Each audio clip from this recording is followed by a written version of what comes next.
कल 21 अगस्त 2024 दिन बुधवार। क्या कल भारत बंद हो रहा है? चर्चा तो बहुत ज़्यादा हो रही है सोशल मीडिया से लेकर मीडिया पर भारत बंद की। चलिए आपको इसकी सही जानकारी दिए देते हैं। भारत बंद क्यों हो रहा है, किसके कहने पर यह भारत बंद बुलाया गया है और वजह क्या है? बहुत आसान भाषा में आपको सारी चीज़ें बताने की कोशिश करूंगा। मिडिल ईस्ट से भी कुछ ज़रूरी अपडेट हैं, वो भी आपको इसी वीडियो के लास्ट में बताऊंगा। दरअसल ये भारत बंद जो है वो आरक्षण बचाओ संघर्ष समिति की तरफ से बुलाया गया है। इस भारत बंद का सपोर्ट भारत के तमाम दलित संगठन कर रहे हैं। 21 अगस्त 2024 को जो भारत बंद बुलाया गया है, उस भारत बंद का समर्थन उत्तर प्रदेश में बहुजन समाज पार्टी यानी बसपा मायावती की पार्टी, उसका भी समर्थन मिल चुका है। चंद्रशेखर, इनका भी समर्थन इस भारत बंद को मिल चुका है। और भी जो दलित संगठन हैं भारत के अंदर, वो सभी इस भारत बंद का समर्थन कर रहे हैं। ये भारत बंद बुलाया क्यों जा रहा है, पहले आपको ये बता देता हूं। उसके बाद क्या खुलेगा, क्या बंद रहेगा, आपको किन किन परेशानियों का सामना करना पड़ सकता है कल इस भारत बंद में, सारी चीजें आप लोगों को बताऊंगा। दरअसल ये भारत बंद सुप्रीम कोर्ट के एक फैसले पर किया जा रहा है। सुप्रीम कोर्ट ने एससी और एसटी इन दोनों जातियों के आरक्षण में जो कोटा है, उस कोटे में एक और कोटा राज्य सरकारों को लाने की बात कही। थोड़ा और आसान करके आप लोगों को समझा देता हूं। एससी यानी अनुसूचित जाति, एसटी यानी अनुसूचित जनजाति। इन दोनों जातियों का आरक्षण का कोटा पहले से तय है। इस कोटे के तहत इन लोगों को आरक्षण मिलता है। लेकिन सुप्रीम कोर्ट ने एक फैसला सुनाया कि इन जातियों के लोगों को जो आरक्षण दिया जाता है, उस आरक्षण के तहत बहुत सारे इस जाति में ऐसे लोग भी हैं जो आरक्षण का फायदा नहीं ले पाते हैं। सुप्रीम कोर्ट ने इस आरक्षण के कोटे में एक और नया कोटा राज्य सरकारों को बनाने की इजाजत दी। सुप्रीम कोर्ट ने एक एग्जाम्पल भी दिया कि जैसे जो सीवर की लाइनें साफ करते हैं वो भी इन्हीं जातियों में आते हैं, जो बुनकर होते हैं वो भी इन्हीं जाति में आते हैं। लेकिन इन लोगों को आरक्षण का कोटा होने के बावजूद भी आरक्षण का लाभ नहीं मिल पाता, ये लोग पीछे रह जाते हैं।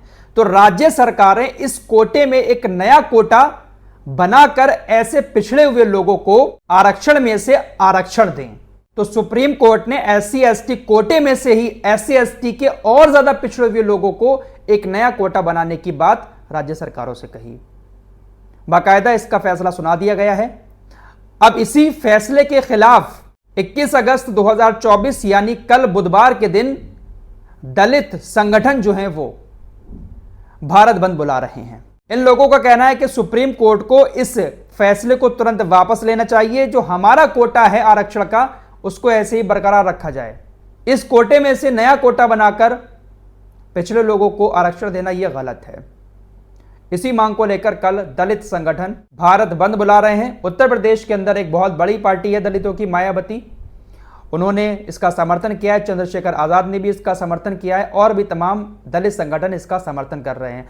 अभी तक भारत सरकार की तरफ से या किसी और मंत्रालय की तरफ से, किसी और यूनियन की तरफ से इस भारत बंद के समर्थन को लेकर ऐलान नहीं किया गया है। मार्केटें बंद रहेंगी या नहीं रहेंगी, अभी तक कोई आधिकारिक फैसला नहीं लिया गया है। स्कूल कॉलेज ये सब कुछ खुले रहेंगे।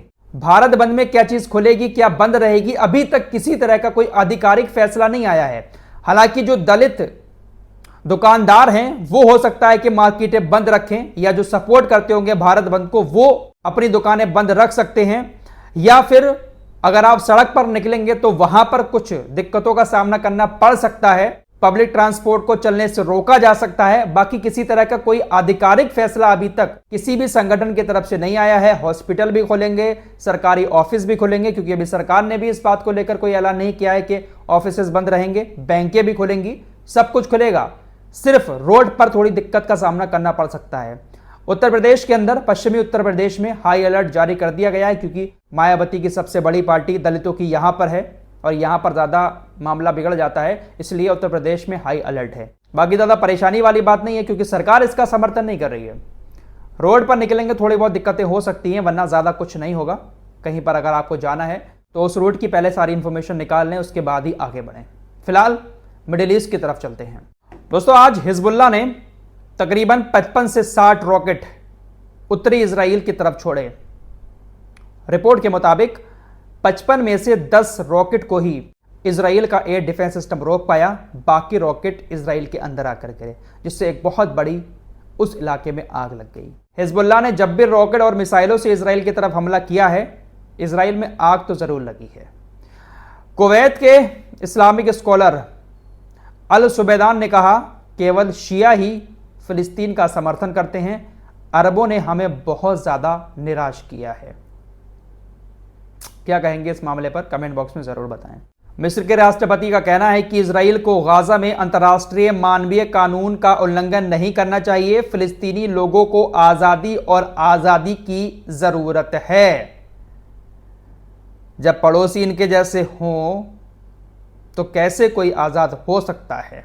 हमास की अल-कुद्स ब्रिगेड ने हिजबुल्लाह को एक मैसेज भेजा और कहा कि दुश्मन यानी इजराइल ने अपने अंदाजों और हिसाब किताब में गलती की और हमें यकीन है कि आप अपने मिशन को पूरी मेरिट के साथ पूरा करेंगे। हमास और हमास की अल-कुद्स ब्रिगेड दोनों हिजबुल्लाह से इजराइल पर हमला करने का आग्रह कर रहे हैं। इजरायली सेना ने ऐलान किया है कि उन्होंने खान यूनिस में सुरंगों से तकरीबन 6 इजरायली बंदूकों की बॉडी बरामद की है। 6 शवों के मिलने के बाद इजरायली सेना एक अंदाजा लगा रही है कि तकरीबन 109 लोग अभी भी हमास के कब्जे में हैं। इजरायली सेना ने कहा कि 1/3 लोगों को हमने मरा हुआ मान लिया है। तकरीबन 109 लोग अभी भी हमास के कब्जे में हैं।